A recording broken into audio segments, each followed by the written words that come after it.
Bonjour à tous. Pour ce Curé enragé numéro 23, je voudrais vous parler aujourd'hui de ce que j'appelle l'arnaque du vivre ensemble.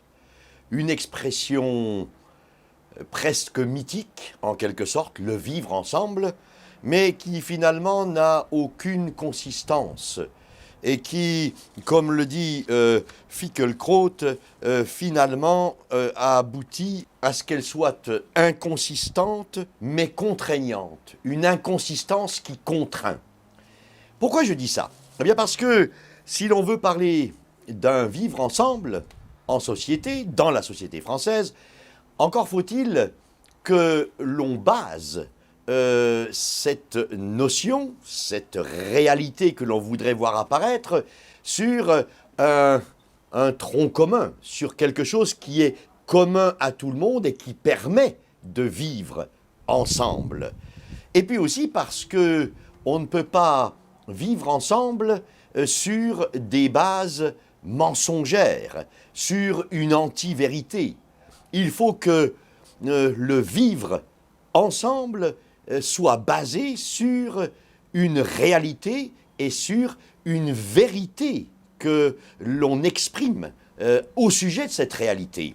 Or, et voilà un exemple tout récent, nous vivons beaucoup dans le mensonge. Je prends l'exemple de l'égorgement du lieutenant-colonel Beltrame.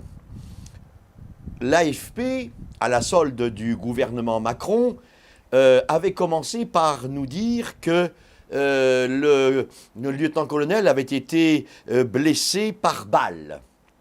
Puis ensuite, qu'il avait été blessé, nous disait-on, le lendemain de son assassinat. Arrive une news, alors on va dire que c'était une fake news, bien sûr, d'un site qui s'appelle Viviane et qui rétablissait la vérité en disant vous n'avez pas le droit, vous les médias, de dire simplement qu'il a été blessé, il faut dire qu'il a été égorgé, parce que c'est cela la réalité.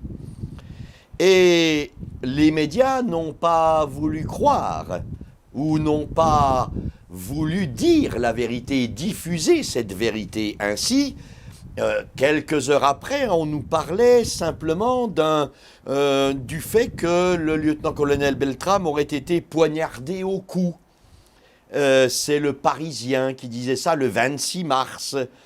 Et puis, on nous a dit ensuite qu'il avait été blessé par coup de couteau.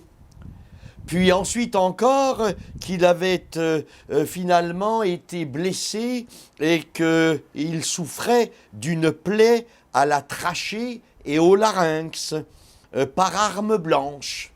Ça, c'était le général de gendarmerie qui disait cela. Ça n'est pas faux.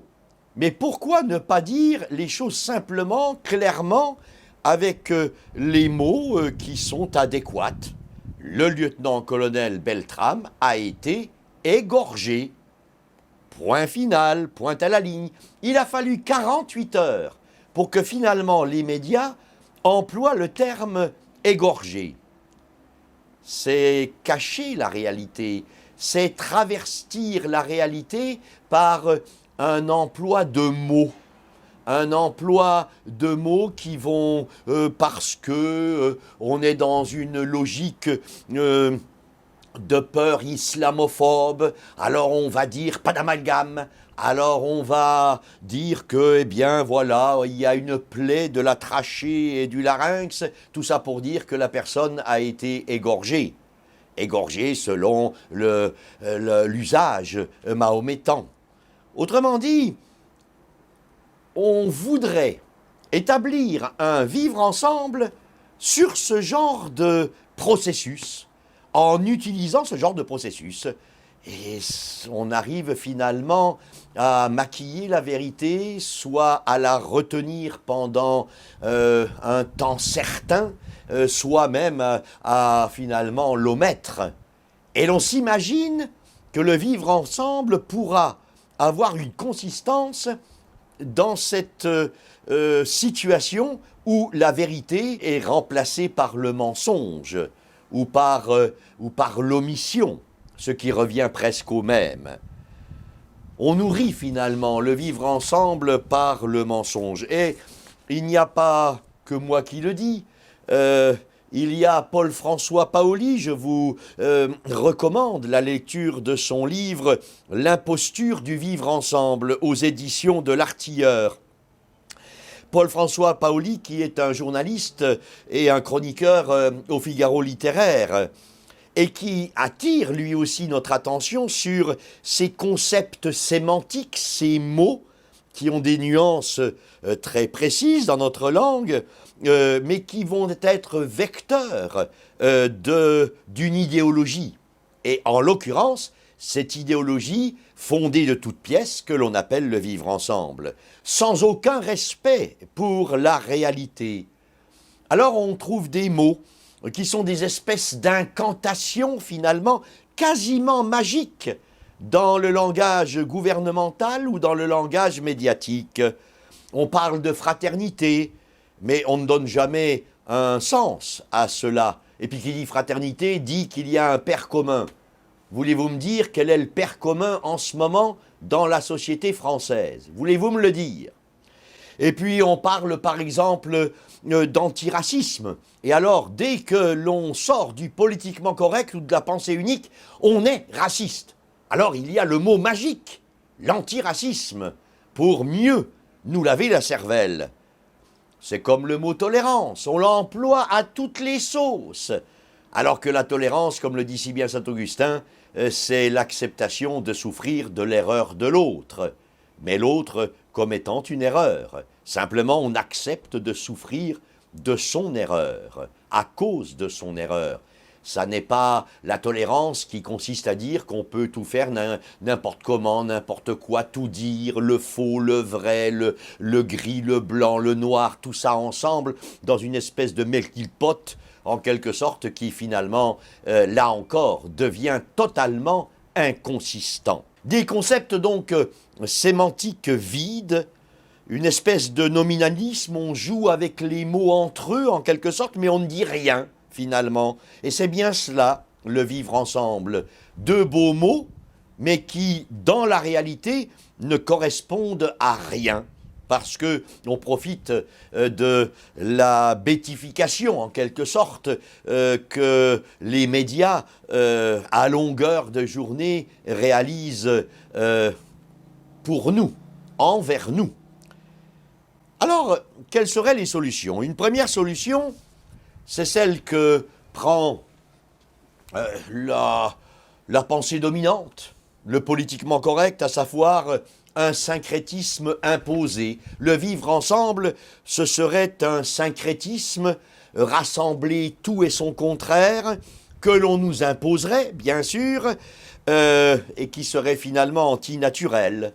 C'est là où on voit dans TF1 une chanteuse qui est voilée, qui chante du Cohen, met tout ça en anglais en mêlant de l'arabe. Voilà, une belle salade niçoise, mais pas avec de bons ingrédients. Là est la question.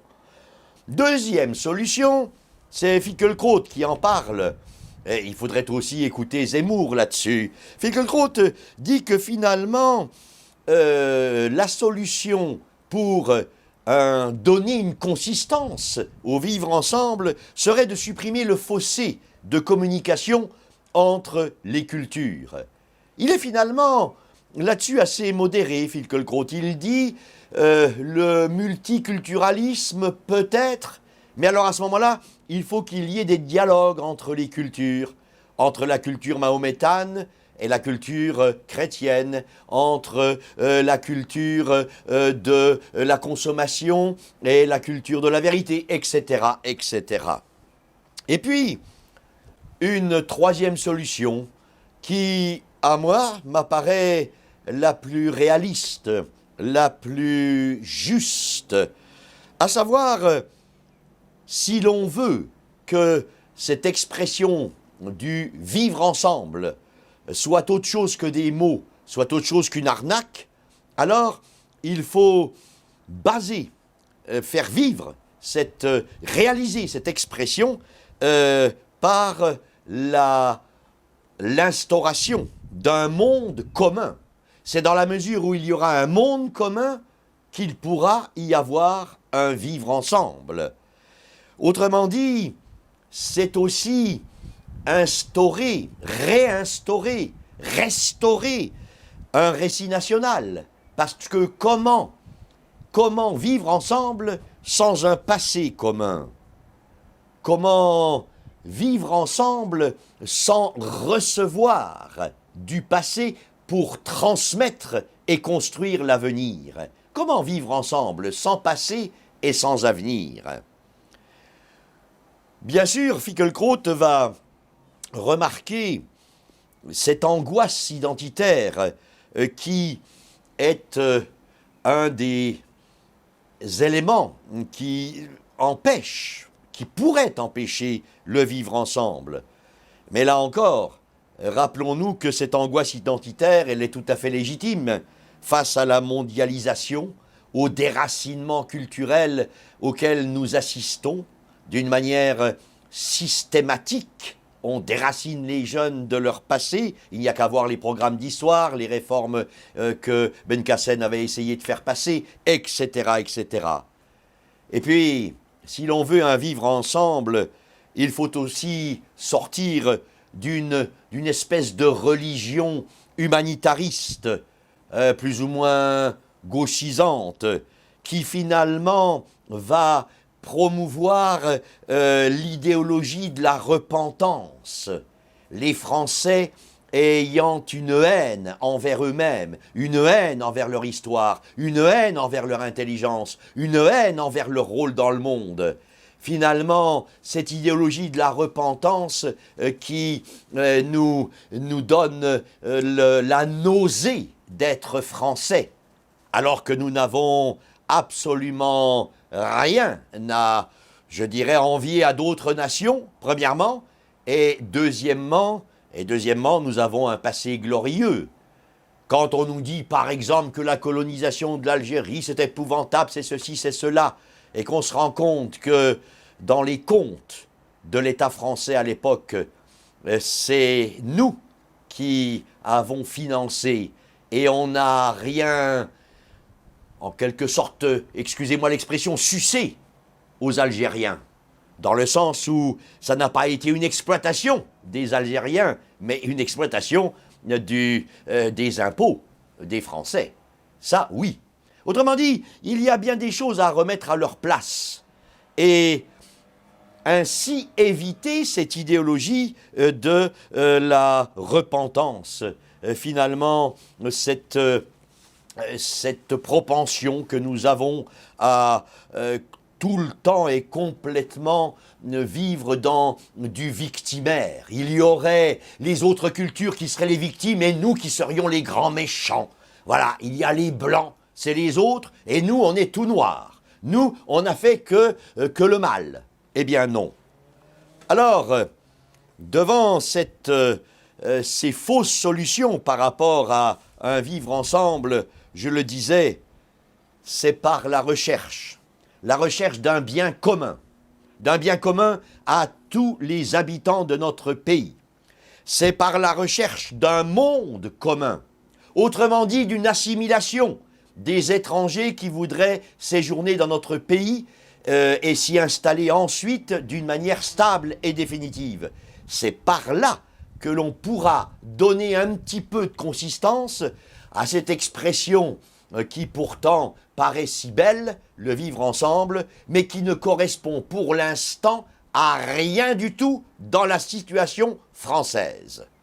Alors, eh bien, mettons-nous à l'œuvre, construisons un bien commun, construisons un monde commun, construisons un socle de civilisation commun à tous les Français, et à ce moment-là, alors, on pourra commencer à parler en vérité de cette expression du vivre ensemble qui a pour origine, je crois, Ricoeur et qui est, oui, reprise en ce moment par bien des philosophes. Je parlais de Finkielkraut avec L'identité malheureuse, son livre si éclairant sur la situation actuelle, mais je pourrais parler aussi de Zemmour ou bien de bien d'autres.